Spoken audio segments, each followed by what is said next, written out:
Direktur Pelaksana IMF, Kristalina Georgieva, memberikan pujian pada Indonesia usai perhelatan KTT G20 Indonesia di Bali. Dalam KTT kali ini, Presiden Jokowi dinilai berhasil mewujudkan sesuatu yang mustahil, yakni membuat semua pimpinan negara G20 setuju untuk menghentikan perang. Sementara soal resesi ekonomi, Georgieva yakin Indonesia dapat melewati resesi tahun 2023 dengan posisi yang jauh lebih kuat daripada negara lain. Dan berikut wawancara Direktur Pelaksana IMF bersama dengan jurnalis Kompastv Putri Oktaviani. First one is the G20 summit has ended today. So any final statement to Indonesia in the presidency, the G20, or any recommendations for us? Congratulations to Indonesia and terima kasih to the President for bringing us together. You have achieved what was thought to be impossible, to have leaders to agree on a joint statement to the world and to use their time to focus on the most difficult problems: slowing growth, high inflation, the food and energy insecurity in many places, high level of debt.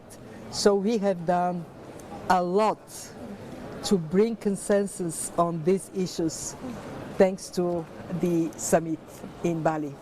All right, now we talk about the recession that will be predicted come in 2023. Do you think that Indonesia has a big and strong enough capital to deal with it? I am confident that Indonesia would come through the year ahead in a much stronger position than most of the world. We are projecting for this year 22 5.3% in Indonesia, and for next year slightly slower growth at 5%, still almost 2 times higher than we have for the rest of the world. What is the strength of Indonesia? Reforms. You have made the economy much more competitive, open for investors. Your fiscal position is very good, and you also benefited from terms of trade because you are exporter of commodities where prices went up.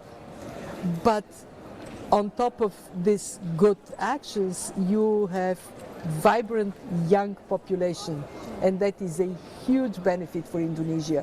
Of course, despite all this strength of Indonesia, the economy is going to be affected by the slowdown elsewhere. US is slowing down, China is slowing down, the European Union is slowing down. This simultaneous slowdown of large economies that are importers of Indonesian products, of course, is going to affect you much less than many other countries.